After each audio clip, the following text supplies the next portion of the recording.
Have you ever experienced a moment so unexpected, so intimate, that it left you questioning everything? It happened to me one summer afternoon when I thought I had the house to myself. The air was heavy with the warmth of late July, sunlight streaming through the blinds, and I just stepped out of the shower. Wrapped in nothing but my thoughts, I wandered back to my room, not bothering to close the door behind me. That's when Julian walked in. My stepbrother. Straight, confident, utterly unbothered by the world's opinions. He froze, his hand still on the doorframe, as his eyes met mine, and something shifted in the air. The space between us suddenly felt charged, like an unspoken question waiting to erupt into something far more complicated. I should have said something, moved, done anything to break the tension. But I didn't, and neither did he. Julian became my stepbrother 2 years ago, when my mom married his dad. At first, we barely spoke, which wasn't surprising. He was a quintessential cool guy, the type who seemed to coast through life with his devil-may-care attitude and easy charm. I, on the other hand, was quieter, more reserved. While Julian spent weekends at parties, I preferred books and movies in the sanctuary of my room. Despite our differences, there was never any tension between us. Just this unspoken agreement to coexist without crossing into each other's lives. Julian didn't seem to care much about the family dynamic. I could tell he respected his dad, but wasn't particularly invested in the whole step-family thing. And honestly, I couldn't blame him. Merging two households was awkward, and both of us were in our 20s, not exactly kids who needed a new family structure. The one thing that stood out about Julian was his confidence. He was the kind of guy who could walk into any room and make people laugh within minutes. Women adored him, men envied him, and somehow he carried it all with this effortless grace that both annoyed and fascinated me. I catch myself studying him sometimes, not in a creepy way, just trying to figure out how he could be so unapologetically himself. That summer, things were quiet at home. My mom and his dad had gone on a 2-week anniversary trip, leaving Julian and me to hold down the fort. We didn't see much of each other during the first few days. He was usually out with friends or at the gym, and I was working remotely from my room. It wasn't until the day he walked in on me that we actually interacted beyond casual greetings. I had just finished my morning shower, the kind where the hot water fogs up your thoughts as much as the bathroom mirror. I wasn't thinking about much, certainly not about Julian, as I padded back to my room. That's where everything gets tricky. See, Julian had a habit of walking into rooms without knocking. It wasn't malicious, just one of those quirks that comes with being too used to his own space. He'd never walked in on me before, though, and definitely not when I was naked. To understand why this moment mattered, you'd have to know how tightly I kept certain parts of myself locked away. Growing up, I learned early on that not everyone needed to know all of you. Julian had always seemed so comfortable in his own skin, and I admired that, envied it even. Maybe that's why the moment hit me harder than it should have. It wasn't just embarrassment. It was the way he looked at me, like he saw me differently in that split second. And for the first time, I wondered if maybe I saw him differently too. Julian didn't leave right away. He stood there, frozen in the doorway, his expression flickering between shock and something I couldn't quite read. I grabbed a towel off the back of my chair, fumbling to wrap it around myself. "Do you ever knock?" I snapped, my voice sharper than I intended. "Sorry," he muttered, though he didn't sound particularly sorry. His eyes darted to the side, like he was trying to look anywhere but directly at me. "Just close the door next time," I said, more flustered than angry. He nodded quickly, stepping out and pulling the door shut behind him. But the damage was done. My heart was pounding, and my mind was racing. It wasn't just the embarrassment of being caught naked. It was the way he hesitated, like he didn't want to leave, like he'd seen something he wasn't supposed to see. The rest of the day passed in a haze. I tried to shake it off, telling myself it was nothing. Julian probably forgot about it the second he walked out of my room. That's what I kept repeating to myself anyway. But by evening, I couldn't ignore the tension that had settled in the house. I found him in the kitchen later, standing at the counter, scrolling through his phone. He looked up when I walked in, And for a moment, neither of us said anything. "You okay?" he asked finally, his tone casual, though his eyes lingered a little too long. "Yeah, why wouldn't I be?" I grabbed a glass from the cupboard, trying to sound indifferent. "I don't know. You seemed upset earlier." I turned to face him, crossing my arms. "Julian, you walked into my room while I was naked. Of course I was upset." His lips twitched, like he was trying not to smile. "Okay, fair. But it's not like I did it on purpose." "I know," I said, though my voice softened against my will. "Just knock next time, all right?" "Got it. Lesson learned." He raised his hands in mock surrender. I should have left it there. I should have walked away and let the moment pass. But something about the way he looked at me, like he was trying to read my thoughts, kept me rooted in place.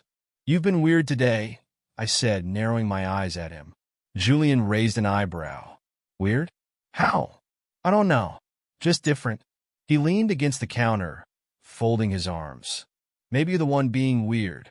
You've been avoiding me all day." I scoffed. "I'm not avoiding you. You literally haven't left your room since this morning." "Maybe I didn't feel like hanging out," I shot back, but the words sounded hollow even to me. Julian tilted his head, studying me. "Look, I didn't mean to make things awkward. If you're upset, just say so." "I'm not upset," I said quickly, but the heat rising in my face betrayed me. "All right," he said, holding my gaze a second too long before returning his attention to his phone. The conversation should have ended there, but it didn't. The unspoken tension between us lingered, thick and suffocating, and I couldn't shake the feeling that something had shifted. That night, as I lay in bed, my thoughts spiraled. Julian's reaction earlier kept playing in my mind, the way his eyes widened, the way he hesitated before leaving. Was it just shock? Or was there something more? And why was I so hung up on it? I tried to convince myself it didn't matter, that it was just a stupid, embarrassing moment. But deep down, I knew it wasn't that simple. Something about the way Julian looked at me had stirred feelings I wasn't ready to confront. The next morning, I found Julian in the living room, lounging on the couch with his laptop. He glanced up when I walked in, his expression unreadable. "Morning," he said. "Morning," I replied, keeping my tone neutral. "Listen," he began, setting his laptop aside. "About yesterday." "It's fine," I interrupted, not wanting to rehash it. "No, let me say this," he insisted, his voice uncharacteristically serious. "I didn't mean to make you uncomfortable. And if I did, I'm sorry." His sincerity caught me off guard. "Thanks," I said, sitting down on the armchair across from him. For a moment, we just sat there in silence. Then Julian spoke again, his voice quieter this time. "You know, I've never really talked to you much," he said, almost as if he were thinking out loud. I frowned. "What do you mean?" "I mean, we live in the same house, but it's like we're strangers half the time." I shrugged. "We're just different, I guess." "Yeah," he said, his gaze drifting to the window. "But maybe we don't have to be." There was something in his tone, an openness, a vulnerability that caught me off guard. I wanted to ask him what he meant, but the words caught in my throat. Instead, I nodded, unsure of what else to say. But deep down, I knew this was just the beginning of something neither of us fully understood yet. The day after our conversation in the living room, I found myself increasingly aware of Julian's presence in a way I hadn't been before. It wasn't just his physical presence, though that was impossible to ignore, with his easy confidence and the way he carried himself, but something else, a weight between us that hadn't existed before. That evening, the house was unusually quiet. The summer heat had settled in thick and heavy, making the air sluggish. I was sitting in my room, half-heartedly scrolling through my phone, when there was a soft knock at the door. I tensed. "Come in." Julian stepped inside, hesitating for the first time in what felt like forever. He didn't have his usual casual swagger. Instead, he looked almost nervous. "Hey," he said, leaning against the doorframe. "Hey," I replied, setting my phone down. "What's up?" He ran a hand through his hair, a gesture I'd come to associate with him being unsure of himself. "Can we talk?" "Sure." He stepped inside fully, closing the door behind him. That small action made my heart race, though I couldn't explain why. "I've been thinking," he started, his voice quieter than usual. "About us. About this weird tension between us." I swallowed hard. "Okay, I don't know how to say this without it sounding wrong," he admitted, his eyes searching mine. "But something's been different since the other day." My stomach dropped. "Julian, I thought we were past that. It was just an accident. You don't need to keep bringing it up." "I know," he said quickly. "But it's not just that. It's more than that." He paused, letting out a shaky breath. "I can't stop thinking about it. About you." The words hung in the air like a thunderclap, and for a moment, I couldn't breathe. "What are you saying?" I asked, though I wasn't sure I wanted to hear the answer. "I'm saying, I don't know what I'm feeling right now," he said, his voice breaking slightly. "But it's something, and it's scaring the hell out of me." I stared at him, my mind racing. This wasn't happening. It couldn't be happening. Julian, my confident, seemingly untouchable stepbrother, was standing in front of me, admitting feelings that neither of us could explain. "Julian, we can't," I started, but he cut me off. "I know," he said quickly. "Believe me, I know how messed up this is. But I can't help it. I've tried to ignore it, tried to tell myself it's nothing, but it's not working." The vulnerability in his voice was like a punch to the gut. I didn't know what to say, what to feel. Part of me wanted to tell him to leave, to forget this conversation ever happened. But another part of me, the part I'd tried so hard to bury, didn't want him to go. "Do you hate me now?" he asked, his voice barely above a whisper. "No," I said quickly, surprising even myself. "I don't hate you." He looked at me then, his eyes full of something raw and unguarded. "Then what do we do?"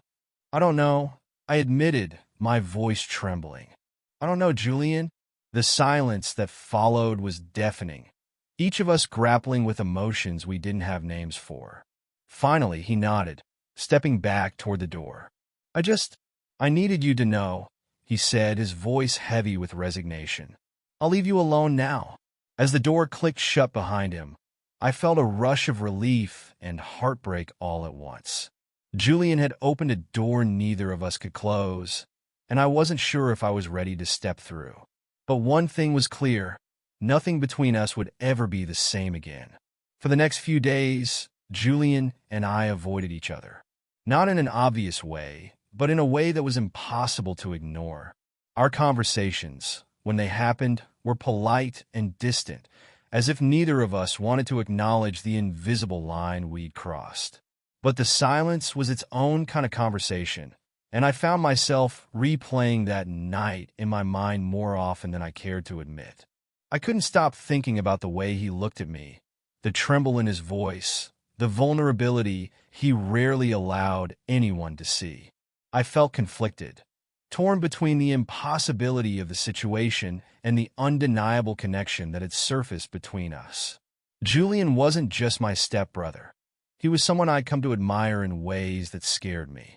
I knew these feelings weren't supposed to exist, but pretending they didn't felt like a betrayal of myself. One evening, while the sun dipped below the horizon and painted the sky in shades of gold and purple, I found him sitting on the back porch. He looked up as I stepped outside, his expression unreadable. "Hey," I said softly, sitting down beside him. "Hey," he replied, his voice cautious. For a while, neither of us spoke. The quiet hum of cicadas filled the space between us, a backdrop to the unspoken tension. "I've been thinking," I finally said, "about what you said the other night." "And?" he asked, his tone careful, as though bracing for impact. "I don't know what to do with any of this," I admitted, "but I know it's real, and it matters, even if it shouldn't." He exhaled, a sound that was equal parts relief and resignation. "I don't have the answers either," he said. "I just know I don't want to lose what we already have, even if that means nothing changes." His words hung in the air, and I realized he was offering me a choice: to leave things as they were or to risk unraveling everything we'd built. As the first stars blinked into the night sky, I felt a strange sense of peace. Maybe we didn't need to figure everything out right now.